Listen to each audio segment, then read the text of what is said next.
ఒక్కసారి కొమ్మూరి గోల్డ్ కి కాల్ చేయండి. తాకట్లో ఉన్న మీ బంగారాన్ని విడిపించి మార్కెట్ ప్రైస్ కి వాళ్ళు కొనుక్కుని మిగతా డబ్బులు మీకు ఇచ్చేస్తారు. నమస్తే, వెల్కమ్ టు మనం టీవీ. నేను మీ చార్మి. మేడారం ముస్తాబ్ అవుతుంది. ఎస్, 2026 మేడారం జాతర కోసం అన్నీ సిద్ధమయ్యాయనే చెప్పాలి. అసలు తెలంగాణ కుంభమేళగా మేడారం జాతరని చెప్పుకొస్తూ ఉంటారు. ఆసియా ఖండంలోనే అతిపెద్ద గిరిజన పండుగ సమ్మక్క సార్లమ్మల మేడారం జాతర ఈ నెల 19న అంగరంగ వైభవంగా సీఎం రేవంత్ రెడ్డి గారి చేతుల మీదుగా దీన్నైతే స్టార్ట్ చేయబోతున్నారు. దాని తర్వాత జనవరి 28 నుంచి జనవరి 31 వరకు, అంటే జనవరి 28 నుంచి 31 వరకు ఈ రోజులలో ఈ మేడారం జాతర అయితే ఉండబోతుంది. ఇక అక్కడ జంపన్న వాగు దగ్గర నుంచి కంప్లీట్గా గద్దెల వరకు డబుల్ రోడ్లని కూడా నిర్మించడం జరిగింది.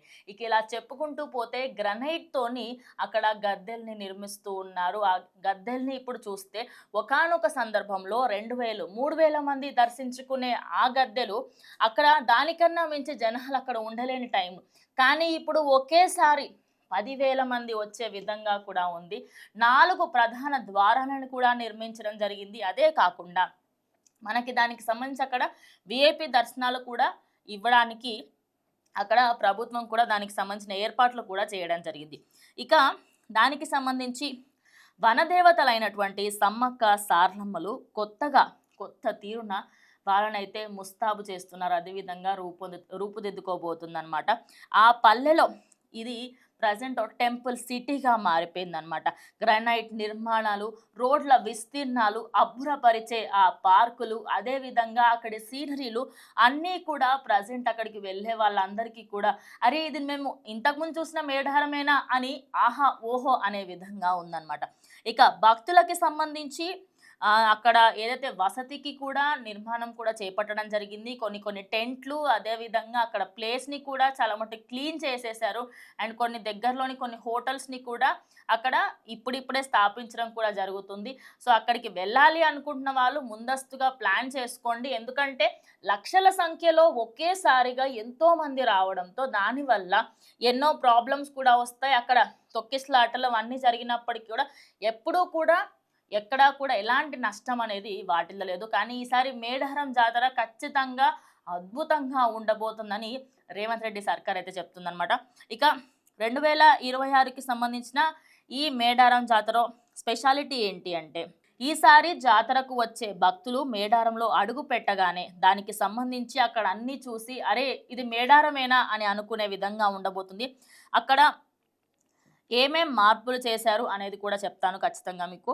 జంపన్న వాగు మీదుగా గద్దెల వరకు ఏర్పాటు చేసిన రోడ్లు, మధ్యలో ప్రత్యేక జంక్షన్లు నిర్మాణం చేపట్టడం జరిగింది.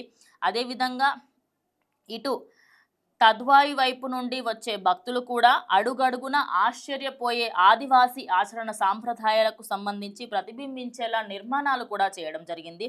ఇక ఇవన్నీ ఒకెత్తైతే గద్దెల ప్రాంగణంలో పూర్తిగా గ్రనైట్తో కొత్తగా రూపొందించడం జరిగింది. ఆ విజువల్స్ చూస్తేనే ఆ అమ్మవారిని ఇక్కడి నుంచే అలా చూస్తూ కన్నుల పండుగగా ఉందన్నమాట. అంత అద్భుతంగా ఉందనే చెప్పాలి. ఇక అదే కాకుండా 8 ప్రధాన ద్వారాలను కూడా నిర్మించడం జరిగింది. అక్కడి శిలా పలకాల మీద అదేవిధంగా ఏదైతే గ్రనైట్తోని నిర్మించబడ్డ పిల్లర్స్ ఉన్నాయో వాటన్నిటి మీద ఆదివాసీ సాంప్రదాయాలు, ఆదివాసీకి సంబంధించిన కొన్ని కథలు, సమ్మక్క సార్లమ్మలకి సంబంధించిన కథని, జంపన్న వాగుకి సంబంధించిన కథని, అసలు వాళ్ళకి సంబంధించిన చరిత్రని మొత్తం కూడా గిరిజన చరిత్రను అంతా కూడా కండ్ల కట్టే విధంగా ఆ పిల్లర్స్ పైన ఉండడంతో ఎవరెవరైతే ఇప్పుడు అక్కడికి వెళ్ళి చూస్తారో ఖచ్చితంగా అబ్బురపోయే విధంగానే ఉందనేది చెప్పాలి. అయితే సుమారు 2,000 మంది కార్మికులు ప్రజెంట్ అయితే రోజు శ్రమిస్తూ ఉన్నారు. ఎందుకంటే 28 నుంచి స్టార్ట్ చేయాలి, ఇంకా కొన్ని పనులు అయితే మిగిలిపోయి ఉన్నాయి అని చెప్పేసి తెలుస్తుంది. కానీ 2,000కి సంబంధించి కార్మికులు ఒకేసారి శ్రమిస్తూ ఉండడంతో ఖచ్చితంగా అది తొందరలోనే కంప్లీట్ అయిపోతుంది. ఇంకొక విషయం ఏంటి అంటే అక్కడ జేసీబీస్ అవన్నిటితోని కూడా తొందరగా పనులు చేయించడానికి కూడా చూస్తూ ఉన్నారు. ఇక గద్దెల ప్రాంగణంలో ఇప్పటికే పూర్తిగా ఆధునికరంగా వరుస క్రమంలో సమ్మక్క సార్లమ్మల పగడిదరాజు, గోవిందరాజు గద్దెలు నిర్మాణం పూర్తిగా గ్రనైట్తోనే చేస్తున్నారు. ఇక మన సమ్మక్క సార్లమ్మరి పగిడితరాజు, గోవిందరాజుకి సంబంధించి ఏవైతే గద్దెలు ఉంటాయో వాటికి సంబంధించి నిజం చెప్పాలంటే ఏ విగ్రహమో ఉండదు, ఏదో పెద్దగా పూజలు కూడా ఉండవు. కానీ అమ్మవారు 2 సంవత్సరాలకి ఒకసారి నేనున్నాను మీకోసం అంటూ ముందుకొస్తారు. ఇక అమ్మవారిని ఒక్కసారి దర్శించుకుంటే చాలు, ఇక జీవితంలో ఎలాంటి కష్టం ఉన్నా పోతుంది అని ఎంతోమంది నమ్ముతూ ఉంటారు.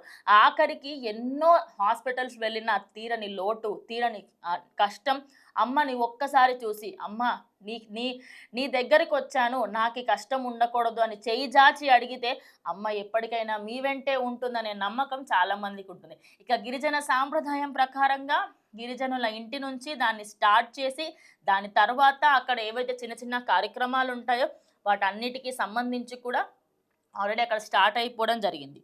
ఇక గద్దెల ప్రాంగణంలో సుమారు 4000 టన్నుల గ్రనైట్ని యూజ్ చేస్తారు. మరి గ్రనైట్ అంతా ఎక్కడి నుంచి తీసుకొచ్చారంటే, ఈ గ్రనైట్ని ఆదివాసీ ఆచరణ సంప్రదాయాలు నాకు అందులో దానిపైన కరెక్ట్గా చెక్కడానికి కూడా వస్తుందని చెప్పేసి దీన్ని రాయలసీమ నుంచి తీసుకురావడం జరిగింది.